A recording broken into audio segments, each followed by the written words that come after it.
Hello everyone, good morning and welcome back to our Bangla blog channel. সকালবেলা ঘুম থেকে উঠে পড়েছি, এখন ব্রাশ করবো। ব্রাশ করে নিয়ে আবার মনে হয় বেরোতে হবে। আজকে আমার কোর্টও আছে, বেরিয়ে এসে তারপর আবার কোর্টে যেতে হবে। মা এখানে বসে আছে চুপ করে। কেন বসে আছে এখানে? বসে আছে। খাবারে আছে ভাত, আলু গাজরের তরকারি, পেঁপের তরকারি, ডিম আর ডাল। ওরা কোথায় মা? আমি যখন পার্টিতে হচ্ছে শুনছি শুনিও গেছে, শুনু তাও পেট ব্যথা করছে করে এসেও। আমার পেট ব্যথা করেছে, কালো জল খাওয়ার পর ঠিক হয়েছে। তুই খাবার আমার একবার দিয়েছি, এই ষড়যন্ত্র করে করে ঠিক হয়ে গেছে। হ্যাঁ ইরা পিঙ্গলা করে করে ঠিক হয়ে গেছে। বুলুর আবার পার্টি। অত মাংস না, বুলুর কোলেস্ট্রল। আজকে সকালে এতটা কি মাংসের হাড় খেলো। কোলেস্ট্রলে কি হবে বুলুর? একটুতে হাফ হবে, একটুতে হাঁপায় তো সত্যি কথা। এটা ঈদের পিছনে দৌড়ে এসে এখন অ্যাকচুয়ালি আরেকটা ফ্ল্যাট দেখতে যাওয়ার কথা হচ্ছে, ফাইনালাইজ করার আগে যতগুলো দেখা সম্ভব আর কি। এবার সেটার জন্য আমার তো মন করছে যেতে, কিন্তু অফিসের জন্য যেতে পারবো না। ভাবছি হয়তো ল্যাপটপটা হাতে নিয়ে যদি যাওয়া যায়, ওপেন করে আমরা যেতে হবে পুরো রাস্তা যেতে হবে, দেখতে হবে, ফেরত আসতে হবে। আর এই তো কোটের জামা পরে নিয়ে যাচ্ছে, কারণ ওখান থেকে ডাইরেক্ট কোটে বেরিয়ে যাবে।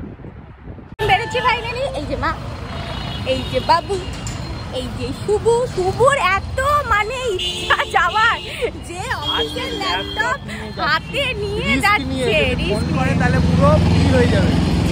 যা দেখা যাক আজকে পছন্দ হয় কিনা কিছু। হ্যাঁ ওই ছাদে ঘুড়ি পড়েছে বলছে।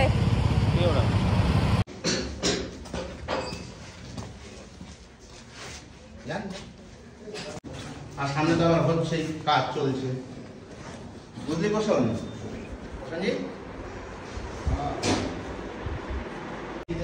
বুঝতে গেল সুন্দর এখনো এগুলো ইউজ হয়নি না, সবাই বানিয়েছে। রুমটা তবে সেরা, মানে এই দামে এরকম বাথরুম মনে হচ্ছে। এখানে একটা বেড লাগে, এখানে শুয়ে থাকি মনে হচ্ছে। এত সুন্দর বেডরুম বাথরুম আর কি। বলছি এত সুন্দর বেডরুম, মানে মুখ দিয়ে বেডরুম বেরিয়ে যাচ্ছে। বাথরুমটা এত ভালো, খুবই ভালো। ঘরটা খোলামেলা, মানে হোমলি ভাইবটা আসছে এখান থেকে। হোটেললি ভাইবটা বেশি আসছে যদিও, বেশ ভালো। এই হচ্ছে বাথরুম, যেরকম হোটেলে থাকা হয় সেরকম টাইপের বাথরুম। এখানে শাওয়ার, এখানে লাইট, এখানে কিচেন এখানে করতে পারবে, বেশ ভালো। যাই বাথরুম দেখে নে, সবকটা দেখে নে কী কী লাইট আছে না আছে। আর এইটা হচ্ছে বেডরুম, এখান দিয়ে বাইরের জানলার ভিউ সেরা। তো এই বাড়ি ফিরলাম, ওখান থেকে মোটামুটি পছন্দ হয়েছে, ফাইনাল করে দেওয়ার ইচ্ছা ওটা। এবার দেখা যাক কী করা হয় না হয়। এখান থেকে ইন্দ্রাণী চলে গেল কোর্টে, আমি চলে এলাম বাড়িতে। দাদাও চলে এসছে, মাও চলে এসছে। আমার তো এখন অফিস 3টে অবধি, আর 1 ঘন্টা বাকি, এই আর কি। এই কোর্ট থেকে এলাম। কটা বাজে রে? 6টা। আজ পড়তে আসবে না আমার আরাধ্যা। কি বলছিস? এটা সুখবর না এটা দুঃখের খবর? সুখবর। আমি খেতে ঘুমিয়েছি, এখন আমি কিছু করিনি। কিছু ভিডিও করিস নি? না, করার মতো কিছু নেই। বাড়িতে এতগুলো লোক, অথচ তোর করার মতো কিছু ছিল না। 3জন 3 দিকে তাকিয়েছিলাম। 3জন তোমরা 3 দিকে তাকিয়েছিলাম? হ্যাঁ মা বলছে হ্যাঁ। মা শুনলাম তুমি নাকি আজকে কালকে আর পরশু থেকে যেতে চাও আমাদের বাড়িতে। সারা জীবন থেকে যাবো। হ্যাঁ, মায়ের ঝামেলা লেগে গেছে। মা বলছে না যাবেন না, থাকা। মা বলছে আমি থাকবো।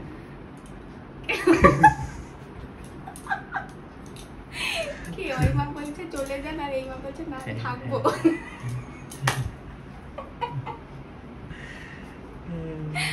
আরে মা চলে যাবে, মা দাদা আবার দাদা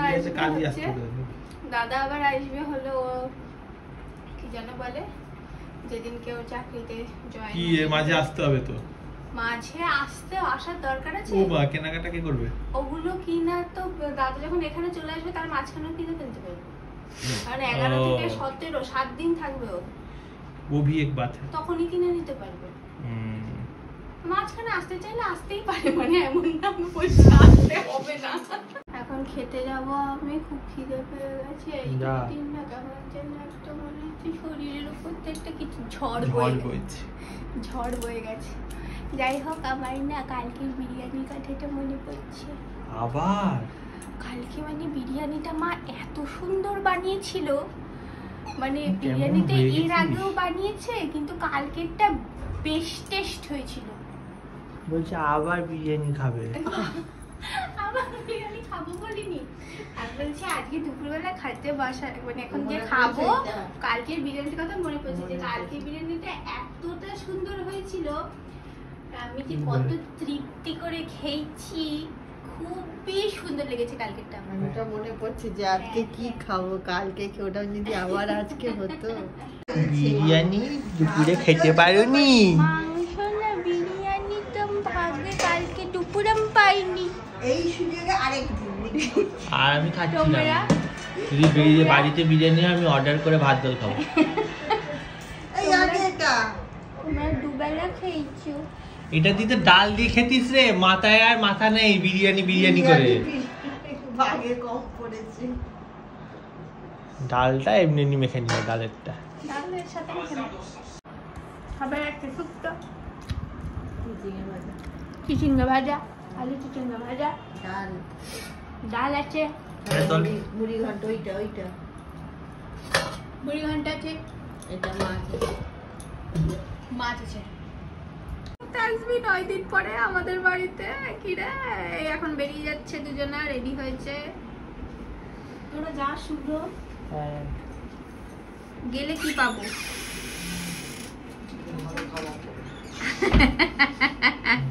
এটা গেলে ঘরে খাবার পাবে, ভালো খাবো। কি কি গোপালটা? ওই দেখি একটু প্রণাম করি। আবার প্রণাম প্রণাম করতে হবে না, প্রণাম করতে হবে না। দেখি ভাবি তো জন্মদিনের দিনই প্রণাম করেন। তুমি তো নিয়ে আও।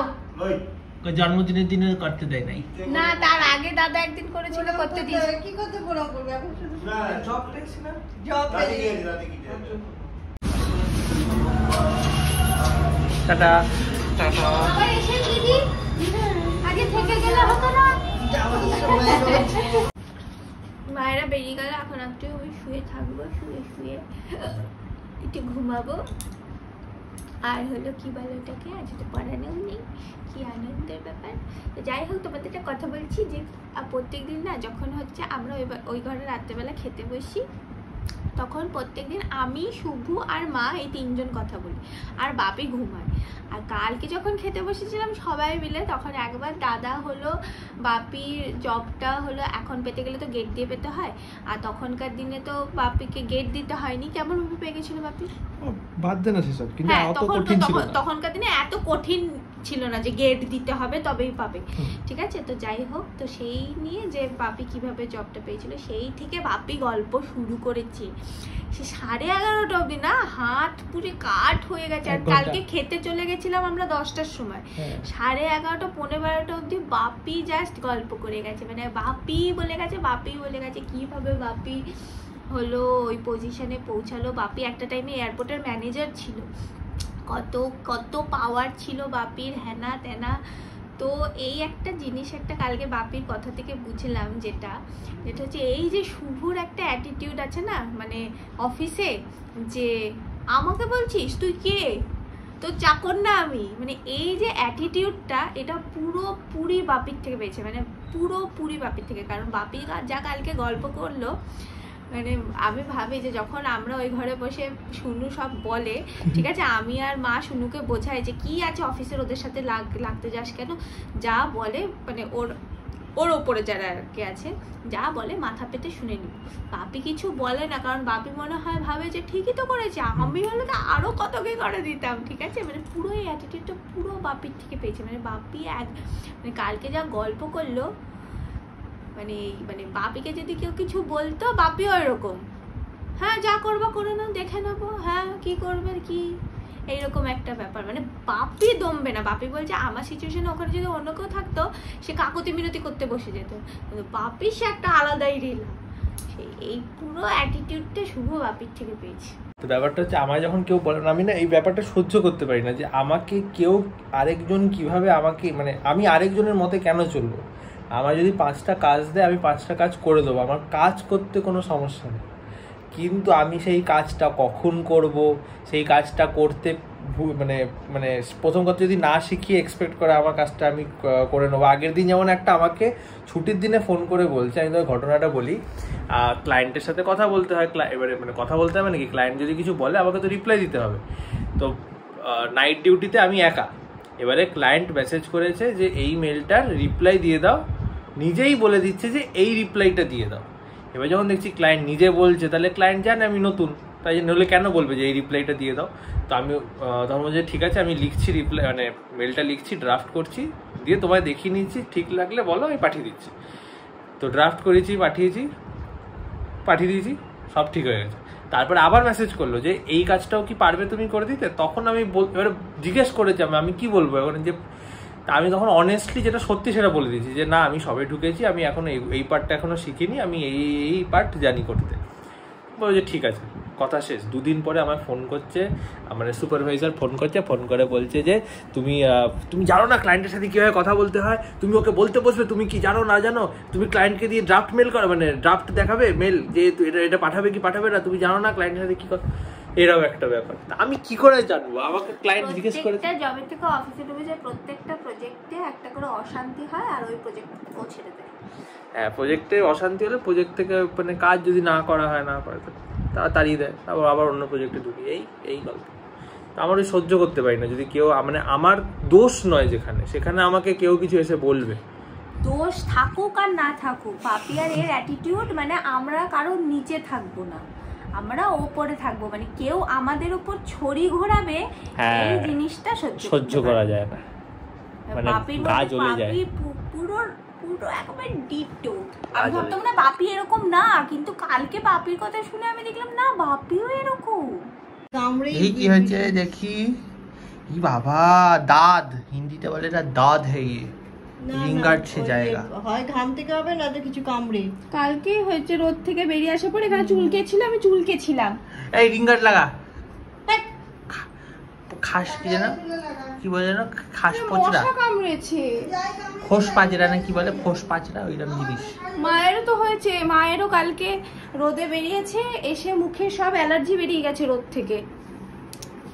ই বাবা দাঁত হয়ে, হ্যাঁ আমি দেখেছি বাপিকে রিঙ্গাট লাগাতে দেখেছি অনেক বছর আগে।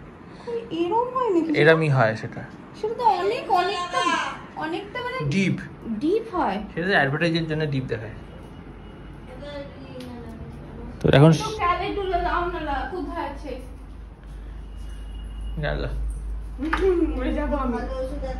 এক বাটি না মনে হয় বাপির থেকে হয়েছে মনে হয়।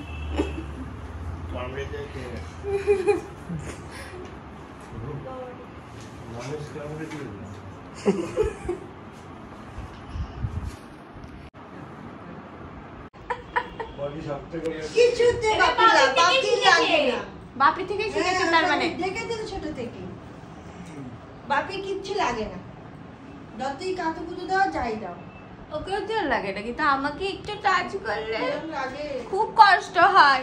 কতদিন তোমাকে এই নিয়ে বললাম বলো যে ওকে মানা করবা, করে এলাম দেখাচ্ছিলাম ভিডিওতে, হয় কিনা একটু ডেমো দেখাই। আমি জানি ও খুব কষ্টকর হয়, যখন মনে হয় হার্ট ফেল হয়ে যাবে, নিঃশ্বাসটা মধ্যে আটকেই যাবে, কাতুকুতু দিয়ে হাত কিন্তু ফেল, ওরা বোঝে না, ওরা মজা পায়। কাতুকুতু দিয়ে হাত ফেল দিস না, কখন বেকার নিঃশ্বাসটি বন্ধ হয়ে যাবে, কাতুকুতু দিয়ে মরে। কেমন দেখাবে? খাবারে আছে রুটি, চুলও দেবো না, খাবারে আছে রুটি, ভাত, মুড়ি ঘন্ট, চিচিঙ্গে ভাজা, ডিম ভাজা, ডাল, মিক্স তরকারি দাও। তো খাওয়া দাওয়া করার পরে শুয়ে পড়া হয়েছে, লাইট ফাইট বন্ধ, একদম চোখ ফোক জ্বলে বেরিয়ে যাচ্ছে আলোটার জন্য। যাই হোক, দেখা যাবে নেক্সট ভিডিওতে। ইনস্টাগ্রামে দুজনকে ফলো করে নিও। Tata, bye bye.